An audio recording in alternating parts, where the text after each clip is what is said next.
Welcome back to episode 2 of In the Kitchen with Greg. Today we are going to take a look at how to make a perfect zone balanced smoothie.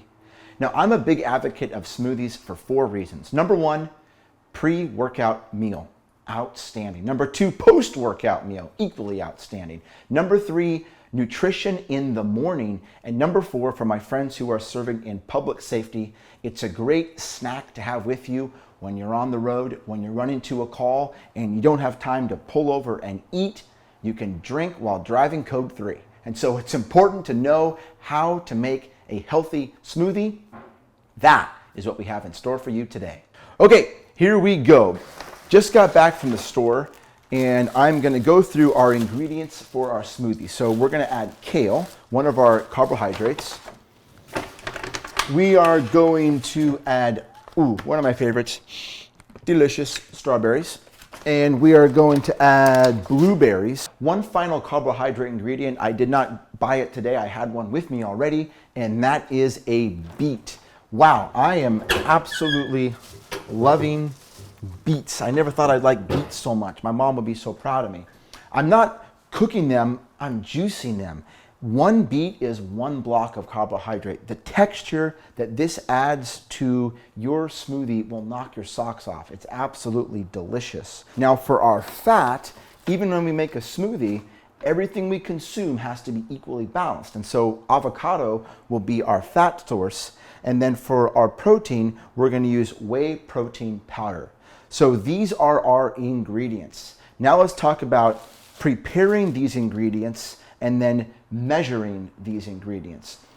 Generally speaking, when you're working with your carbohydrate, you're going to be measuring. And when you're working with your protein, you're going to be weighing.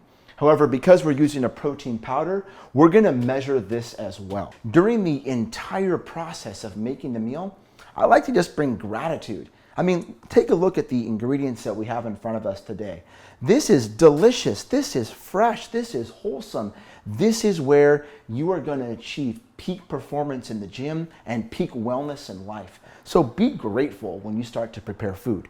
So what I found is if you break off a few of these stalks of kale, what you're looking for is the leafy part of the kale as opposed to the stem. This is where a lot of the nutrients are, and what I found is that this juices really, really well.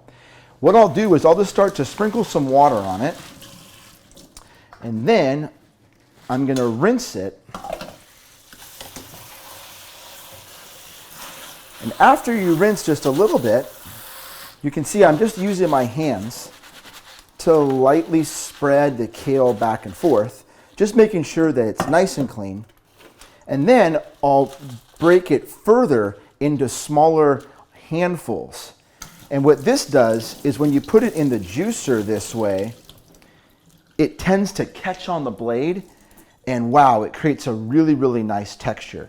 So what I'm going to do is as I wash the kale, I'm also just going to start to drop it into my measuring cup. So what I'm looking for today is 1 cup of kale. So it's essentially 2 handfuls packed down nice and deep into the measuring cup, and there we go. So we've got about 1 cup of kale. 1 cup of strawberries is 1 block of carbohydrate. Usually 6 strawberries, once you slice and dice, is equal to 1 block. We'll drop those into our measuring cup and we'll see if we are about in the market, and we most certainly are. So 6 strawberries, 1 cup, and that, my friends, is 1 block. Blueberries are absolutely amazing, packed full of nutrients, really a dense carbohydrate. Although 1 cup of strawberries is a block, only half a cup of blueberries is a block. What I do with the beet is I just cut off both ends, and then very, very carefully, I just slice off the skin. There's so much current research on the benefits of the nutrients inside a beet, and I can really notice a difference. I feel like my heart efficiency is way, way better. I just feel like vibrant when I started juicing beets. And so if you're up for a change in your nutrition, you gotta try juicing beets. Depending on how your juicer is configured, usually 4 equal chunks dropped into the blender allows the blades to spin perfectly, and you get an amazing, real thick, deep, and even the texture is just beautiful. The texture, the color, you'll notice it, you're gonna love it. The avocado, once again, in terms of the texture and how it tastes as you drink it, the avocado adds an amazing flavor, color, and texture. 1 tablespoon of avocado is 1 block of fat. 1 tablespoon equals 1 block of fat. So what we're gonna do is we're gonna slice this and then cube it. This just allows us, once we remove the avocado from the skin, it just allows us a fairly accurate way of measuring. All right, there we have it. Last but certainly not least is our protein. Now, this is where things get a little bit interesting depending on the protein powder that you're using. So this particular brand, every scoop of protein is 18 grams. Now, in the Zone diet, 7 grams of protein is 1 block. So if we're making a 3-block smoothie, we need 21 grams. That can be a little bit tricky when it comes to measuring, because depending on your measuring device, for example, this protein powder comes with a scoop. So every scoop is 18 grams, but I need 21 grams. So I do a little bit of guesstimatation, so to speak. So there we have 18 grams. And then we're just gonna kind of estimate here. I'm gonna do my very, very best to add about 1/4 of a scoop for the remaining protein powder that I need. And you know what? If I'm a little bit over, my body can probably use it. Now, in this smoothie maker right now, I'm just happening to use a Vitamix, but I found even an inexpensive off-the-shelf at Safeway blender can do the same thing. Right now we have all of our ingredients. So this is a 3-block smoothie. However, we need to add liquid to start to blend that up. So what you've got to do to keep it neutral is you have to use water, right? Because if you add, for example, apple juice or orange juice or acai juice to your smoothie, well, you just added a whole bunch of carbohydrate. And so what we're going to use today is water.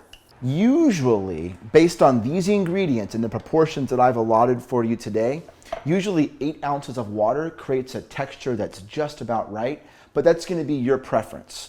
Always start on your lowest setting and just kind of ease into it. Let the blender or the juicer do most of the work for you. So you can see that we're still on a very low setting. I haven't even started to use the plunger yet. I'll turn it up a little bit. Yeah, baby, here we go. All right, I'll use the plunger. Just kind of mash that all to the bottom. Continue to turn it up a little bit. And then kick it on high. So as you can see, I'm at a low setting, but there's no tunnel yet. So what I'll do is I'll just add a little bit of water, and watch this. Turn it up a little bit, and you'll start to see a little funnel or tunnel through the juice. Maybe a little bit more water, and there you go. That's gonna be just right. You can see how that pours out. Oh my goodness, absolutely delicious. Now, last but certainly not least, before I make any meal, during the entire preparation process, there's that real feeling of gratitude. And then when it comes time to eat or drink, once again, we take a moment to pause and pray. And so here we go. God, I'm just so very, very grateful for this amazing smoothie. May it bless my body and provide me with the strength and nutrients that I need. Amen.